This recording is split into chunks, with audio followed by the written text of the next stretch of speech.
Mi ex dijo que nunca sería nadie, así que el día de mi boda, ella fue la mesera que sirvió a los invitados. Eres un mediocre, me había dicho Sandra esa mañana. Un simple mecánico que nunca llegará a nada. No solo me dejó en la calle, sino que también se encargó de cerrarme todas las puertas. Los rumores sobre supuestos robos de piezas en mi antiguo trabajo se extendieron rápidamente. Ningún taller mecánico en la zona quería contratarme. Dormí 3 semanas en mi Chevrolet oxidado. Me duchaba en un gimnasio barato y comía una vez al día. Los 500 USD se esfumaron entre comida y gasolina. Las deudas comenzaron a acumularse, mientras Sandra presumía de su nuevo novio ejecutivo en las redes sociales. Mi único refugio era un café donde me dejaban pasar horas con una taza barata. Una mañana, un Mercedes negro se detuvo frente al local con el motor fallando. El dueño, un hombre mayor, entró maldiciendo porque ningún taller había podido arreglar el problema. Me acerqué ofreciéndole ayuda. La desesperación por conseguir algo de dinero era más fuerte que el orgullo. En 15 minutos identifiqué y reparé un problema eléctrico que otros habían pasado por alto. Roberto Méndez, dueño de una cadena de talleres especializados, me ofreció trabajo ese mismo día, pero el destino tenía otros planes. A la mañana siguiente, camino a firmar mi contrato, un conductor ebrio impactó mi auto. Desperté en el hospital público con la pierna destrozada, sin trabajo, sin auto y con una deuda médica de 15,000 USD. Desde la cama del hospital, con tornillos en la pierna y dolores que los analgésicos apenas calmaban, veía las fotos de Sandra en Dubái con su nuevo novio. Mientras yo calculaba cómo pagaría los medicamentos, ella presumía cenas en restaurantes exclusivos y hoteles de lujo. Roberto apareció en el hospital una semana después. No podía mantener el puesto vacante durante mi recuperación, pero me ofreció algo mejor. Si lograba certificarme como especialista en sistemas eléctricos de vehículos de lujo, tendría trabajo en su taller principal con un salario 3 veces mayor. Vendí mi celular para comprar manuales técnicos. Las enfermeras, conmovidas por mi situación, me dejaban estudiar bajo la luz del pasillo, después del horario de visitas,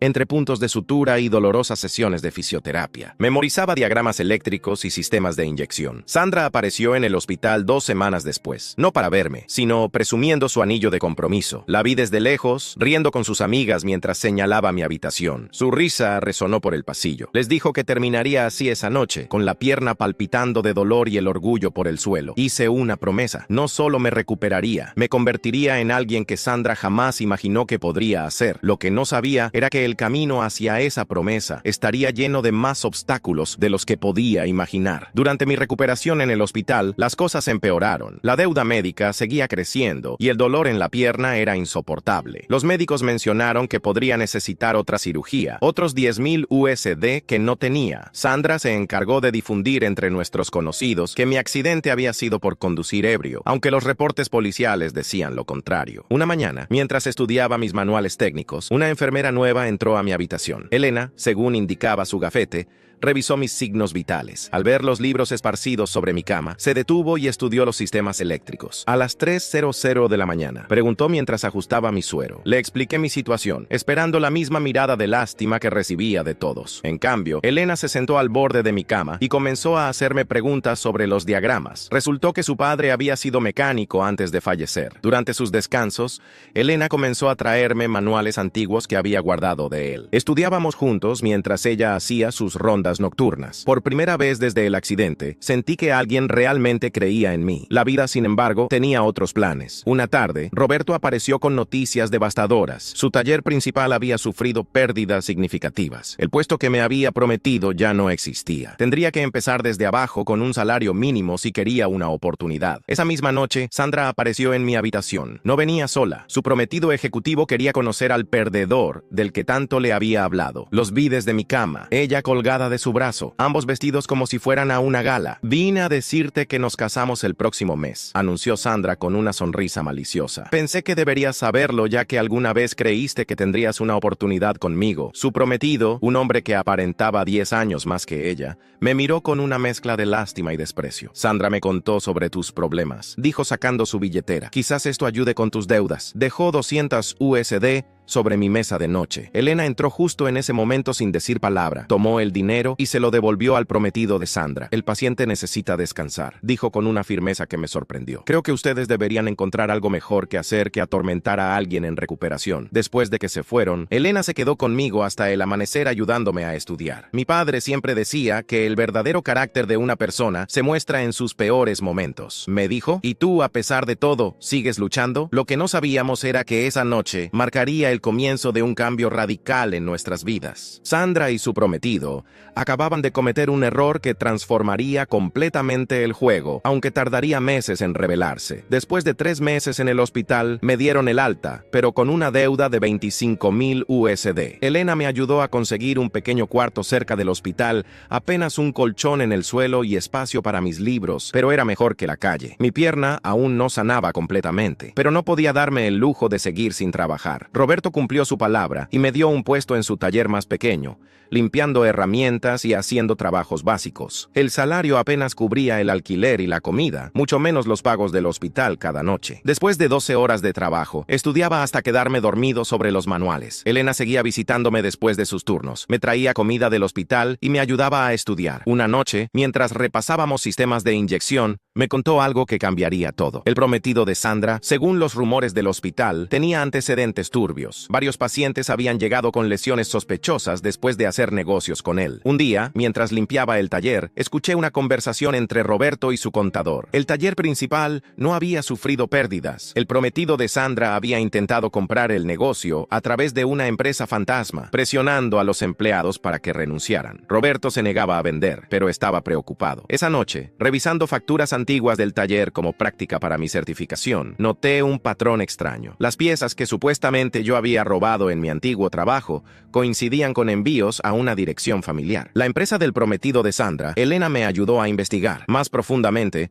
resultó que el prometido de Sandra había estado comprando piezas robadas durante años. Mi despido había sido parte de su plan. Necesitaban un chivo expiatorio para cubrir sus rastros. Sandra llegó al taller una tarde, presumiendo los preparativos de su boda. Se burló de verme limpiando el piso con mi pierna lastimada. No sabía que cada burla suya me daba más fuerzas para ejecutar el plan que estaba formando. Roberto me llamó a su oficina. Esa noche había encontrado mis anotaciones sobre las facturas irregulares. En vez de molestarse, me ofreció algo inesperado. Si conseguía pruebas concretas del fraude, me daría una oportunidad real en el negocio. Lo que Sandra no sabía era que mientras ella planeaba su boda de ensueño, yo estaba a punto de desencadenar una serie de eventos que expondrían toda la verdad. Elena y yo habíamos recopilado suficiente información para destruir no solo el negocio turbio del prometido, sino también la imagen perfecta que Sandra había construido. Las siguientes semanas fueron intensas. Durante el día seguía trabajando en el taller, mientras mi pierna se recuperaba por las noches. Elena y yo organizábamos la información sobre el fraude de piezas robadas. El prometido de Sandra había creado una red compleja. Compraba las piezas robadas a través de talleres pequeños, las legalizaba en su empresa y las revendía a precio de nuevas. Roberto me presentó a un investigador privado, amigo suyo. Le entregamos toda la documentación que teníamos. Mientras tanto, Sandra frecuentaba el taller solo para humillarme. Presumía los preparativos de su boda, que sería en el hotel más lujoso de la ciudad. Deberías venir, me dijo un día con malicia. Necesitaremos meseros extras. Lo que Sandra no sabía era que su prometido estaba bajo investigación. Elena, trabajando en el hospital, escuchaba conversaciones preocupantes. Varios pacientes habían llegado con heridas que parecían ajustes de cuentas. El prometido de Sandra no solo estafaba con piezas robadas, sino que también prestaba dinero con intereses excesivos. Una tarde, mientras revisaba un auto en el taller, escuché a Sandra discutiendo con su prometido en el estacionamiento. Él había perdido una suma importante en apuestas y quería usar el dinero de la boda para cubrirlo. Sandra gritaba que no permitiría que arruinara su día perfecto. Elena me visitó esa noche con noticias importantes. El hospital había recibido la visita de investigadores federales. Estaban construyendo un caso contra varias empresas por fraude y lavado de dinero. La empresa del prometido de Sandra estaba en la lista. Roberto me llamó a su oficina. Al día siguiente, el investigador privado había conectado todos los puntos. No solo teníamos pruebas del fraude de piezas robadas, sino también documentos que vinculaban al prometido de Sandra con actividades ilegales más serias. Tengo una propuesta para ti, dijo Roberto. He estado buscando un socio joven para expandir el negocio, alguien que entienda tanto la parte técnica como la administrativa. Las pruebas que encontraste demuestran que tienes ambas cualidades. Me ofreció comprar el 30% del taller principal. El precio era de 100,000 USD, una suma que obviamente no tenía, pero Roberto tenía un plan. Me ayudaría con el financiamiento si me comprometía a implementar un nuevo sistema de gestión que había estado desarrollando durante mis estudios. Elena me apoyó sin dudarlo. Tu conocimiento vale más que todo el dinero que ese hombre tiene, me dijo. Empezamos a trabajar en el plan de negocios de inmediato, mientras Sandra presumía su próxima vida de lujos. Yo estaba a punto de convertirme en copropietario del taller más prestigioso de la ciudad. La boda de Sandra estaba programada para el mes siguiente. Nadie imaginaba que antes de ese día, su mundo perfecto se desplomaría por completo. El prometido de Sandra había cometido un error fatal al subestimarme, y pronto descubriría que el simple mecánico que tanto despreciaban estaba a punto de cambiar las reglas del juego, mientras mi vida comenzaba a tomar un nuevo rumbo. La de Sandra se desmoronaba sin que ella lo supiera. Una mañana, las autoridades fiscales aparecieron en el taller principal. No venían a investigar, venían a confirmar la legitimidad de mi futura sociedad. Con Roberto, las pruebas que habíamos recopilado sobre el fraude de piezas robadas habían destapado una red mucho más grande. Elena seguía siendo mi apoyo incondicional. Había pedido cambio de turno en el hospital para ayudarme con la documentación por las tardes. Una noche, mientras organizábamos papeles en mi pequeño cuarto, recibimos una llamada inesperada. El prometido de Sandra había sido detenido para interrogatorio. Los eventos se precipitaron rápidamente. La empresa del prometido fue intervenida, las cuentas bancarias congeladas. Sandra apareció en el taller al día siguiente, pero no para burlarse. Esta vez venía desesperada preguntando si sabíamos algo sobre las acusaciones falsas contra su prometido. Es un malentendido, insistía mientras me seguía por el taller. Miguel es un empresario respetable. Alguien está intentando destruir su reputación. La ironía de verla suplicar ayuda a quien tanto había despreciado no me pasó desapercibida. Roberto y yo firmamos el contrato de sociedad esa misma semana. Mi deuda del hospital fue lo primero que pagué con mi parte de las ganancias iniciales. Elena estaba allí, sosteniendo mi mano mientras firmaba los documentos que me convertían en dueño del 30% del taller. La noticia se esparció rápidamente. Los mismos talleres que me habían cerrado sus puertas ahora querían hacer negocios conmigo. Sandra, mientras tanto, veía cómo su boda perfecta se convertía en un escándalo. Su prometido no saldría bajo fianza. Las acusaciones eran demasiado serias. Una tarde, mientras revisaba las cuentas en mi nueva oficina, Sandra entró sin anunciarse. Había estado llorando. Necesito trabajo, dijo, tragándose su orgullo. Miguel, todas nuestras cuentas están congeladas. No tengo nada. La miré, recordando todas las veces que me había humillado. Pensé en las noches que dormí en mi auto, en el dolor de mi pierna rota, en sus burlas mientras me recuperaba. Lo siento, le dije, pero no tengo posiciones disponibles en el taller. Haré lo que sea, insistió. Puedo limpiar, organizar lo que necesites. Su desesperación era palpable. En ese momento, Elena entró a la oficina. Nos había traído el almuerzo, como hacía todos los días desde que empecé como socio. Creo que el nuevo hotel del centro está buscando personal de servicio, dijo Elena, con una sonrisa que no ocultaba completamente su satisfacción, específicamente para eventos y bodas. Sandra salió de mi oficina derrotada. Lo que no sabía era que su humillación apenas comenzaba. El hotel que Elena había mencionado era exactamente donde yo planeaba celebrar mi propia boda con la mujer que me había apoyado cuando no tenía nada. 2 semanas antes de mi boda con Elena, el caso contra el prometido de Sandra explotó en los medios. No solo había estafado a decenas de personas con las piezas robadas, también había dejado una larga lista de acreedores. Desesperados, las autoridades descubrieron que el anillo de compromiso que le había dado a Sandra era parte de las joyas que aceptaba como garantía de sus préstamos ilegales. El hotel donde trabajaba Sandra ahora, irónicamente, era el mismo donde celebraríamos nuestra boda. La había visto algunas veces, sirviendo en eventos corporativos con su uniforme negro y la mirada baja. Su transformación de novia privilegiada a personal de servicio era el tema de conversación en los círculos sociales que antes frecuentaba. Elena y yo decidimos mantener los preparativos de nuestra boda discretos, no por vergüenza, sino porque queríamos algo íntimo y significativo. Roberto sería mi padrino, el hombre que me había dado una oportunidad cuando nadie más lo hizo.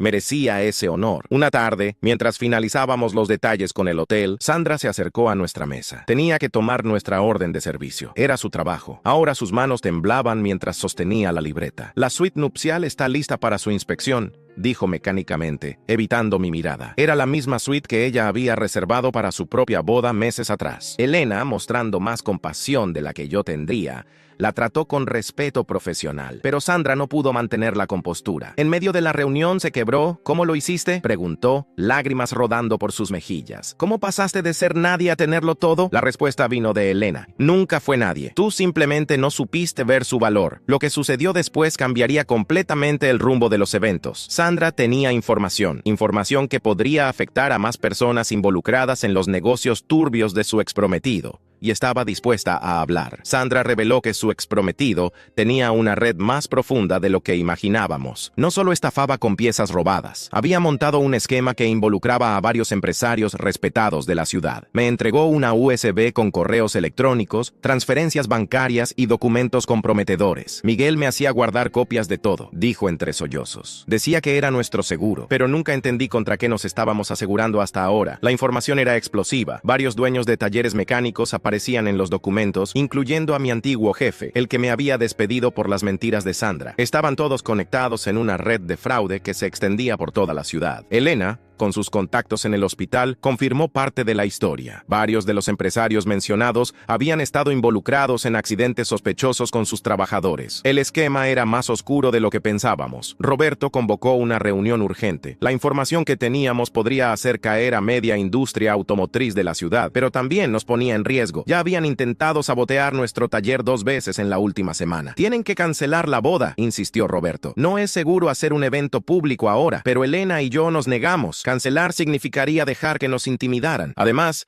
ya habíamos tomado precauciones. La información estaba asegurada en múltiples lugares, con instrucciones de ser liberada si algo nos sucedía. Sandra seguía trabajando en el hotel, pero ahora colaboraba secretamente con los investigadores. Su testimonio sería clave para desmantelar la red completa. Su vida también corría peligro. Su exprometido tenía conexiones incluso dentro de la prisión. Una noche, mientras cerrábamos el taller, recibimos una advertencia clara. Mi auto y el de Elena aparecieron con los neumáticos rajados y una nota: la boda se cancela o la novia no llega al altar. Lo que no sabían era que esa amenaza sería su mayor error. Elena no era el tipo de mujer que se dejaba intimidar, y yo ya no era el mecánico asustado que dormía en su auto. Teníamos un plan, y la boda sería solo el principio del fin para todos ellos. Los días siguientes a la amenaza fueron intensos. Elena y yo reforzamos la seguridad del taller, instalando cámaras y contratando un servicio de vigilancia nocturna. Roberto insistía en que estábamos corriendo un riesgo innecesario, pero algo había cambiado en nosotros desde que recibimos esa nota amenazante. Durante una tarde particularmente ocupada en el taller, Sandra apareció sin previo aviso. Su rostro mostraba signos de preocupación mientras cerraba la puerta. Tras de sí, Miguel intentó contactarme desde la cárcel. Susurró, mirando nerviosamente alrededor: Daisy, sabe que estoy hablando con ustedes.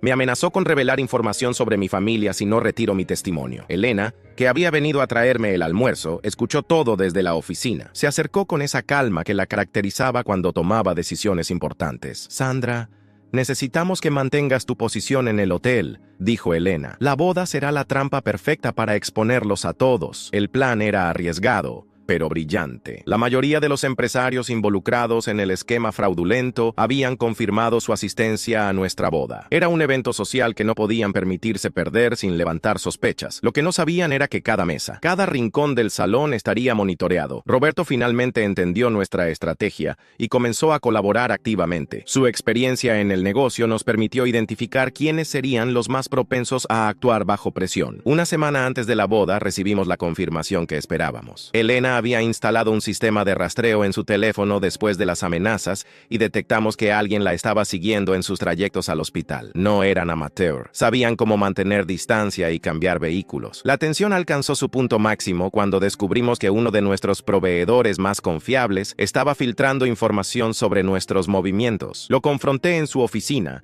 y su confesión reveló algo que no esperábamos. El esquema no solo involucraba piezas robadas, sino también seguros fraudulentos de vida. Los accidentes en los talleres no eran coincidencia. Sandra, desde su posición en el hotel, confirmó que varios de los involucrados habían reservado habitaciones para la noche de la boda. Estaban planeando algo, y nosotros necesitábamos estar un paso adelante. Elena y yo pasamos noches enteras perfeccionando cada detalle. No solo estábamos organizando una boda, estábamos preparando una operación que podría desmantelar años de corrupción. Cada invitado, cada mesa, cada momento estaba calculado. La noche anterior a la boda, mientras revisaba los últimos detalles de seguridad en el taller, recibí Recibí una llamada de un número desconocido. Era la voz de Miguel llamando desde la prisión. Aún estás a tiempo de cancelar todo, dijo con una calma perturbadora. Sandra no es la única que guarda secretos. Elena sabe realmente todo sobre tu pasado. Esa amenaza final confirmó que habíamos tocado un nervio. Estaban desesperados, y los desesperados cometen errores. Mientras colgaba el teléfono, una certeza se instaló en mi mente.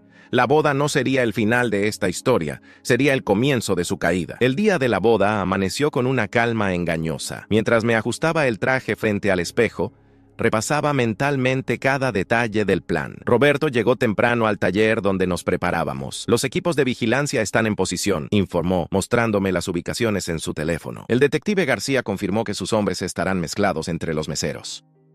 Sandra había enviado un mensaje críptico la noche anterior. 3 habitaciones reservadas a último momento, nombres falsos. Sabíamos que estaban planeando algo, pero no podíamos imaginar la magnitud de lo que enfrentaríamos. Elena me llamó desde el hospital. Había insistido en completar su turno de la mañana para no levantar sospechas. Su voz sonaba tensa. Acabo de ver a Martínez, el dueño del taller donde trabajabas, dijo. Está internando a su esposa por una supuesta intoxicación. Me pareció muy conveniente que justo hoy no pueda asistir a la boda. Esa información activó todas las alarmas. Martínez era uno de los principales involucrados en el esquema de seguros fraudulentos. Su ausencia significaba que algo grande se estaba gestando mientras conducía hacia la iglesia. Noté un auto que me seguía a distancia. No era el mismo que había estado vigilando a Elena. Estos eran nuevos.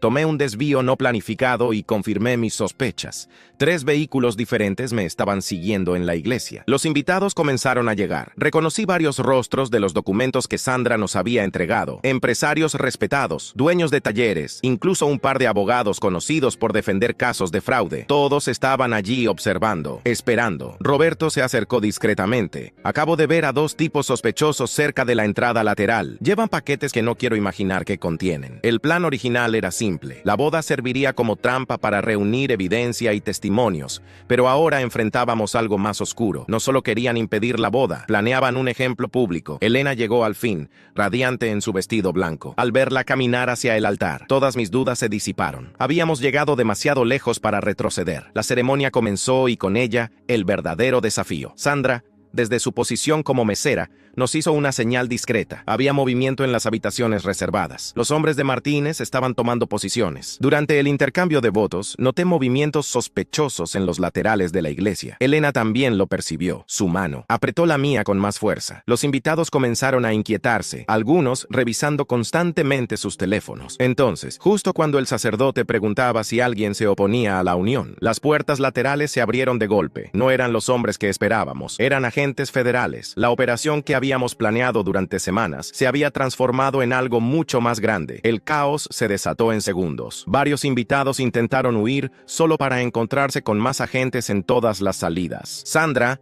abandonando su disfraz de mesera, comenzó a señalar a los principales implicados. En medio de la confusión, Elena y yo permanecimos en el altar, nuestras manos entrelazadas. Este no era el final que habíamos planeado para nuestra boda, pero de alguna manera parecía perfectamente apropiado. Roberto se acercó rápidamente. Tienen que salir de aquí. Ahora hay más involucrados de los que pensábamos y no todos están en la iglesia. Mientras los agentes realizaban las primeras detenciones, Elena y yo nos escabullimos por la sacristía. Nuestro día de boda se había convertido en el catalizador de algo mucho más grande. La pregunta era, ¿estábamos preparados para las consecuencias que vendrían? Elena y yo nos refugiamos en un pequeño hotel a las afueras de la ciudad. Roberto había insistido en que desapareciéramos por unos días mientras la situación se calmaba. Las noticias en la televisión mostraban las detenciones en la iglesia. 15 empresarios arrestados, incluyendo a 3 de los más respetados dueños de talleres de la ciudad. La red es más grande de lo que pensábamos, dijo Elena, mostrándome mensajes de sus compañeros del hospital. Están investigando a 3 clínicas privadas que colaboraban con el fraude de los seguros. Sandra nos contactó otra vez de un número seguro. Su voz temblaba mientras hablaba. Miguel está furioso. Sus contactos en la prisión dicen que no ha parado de gritar que nos va a hacer pagar por esto,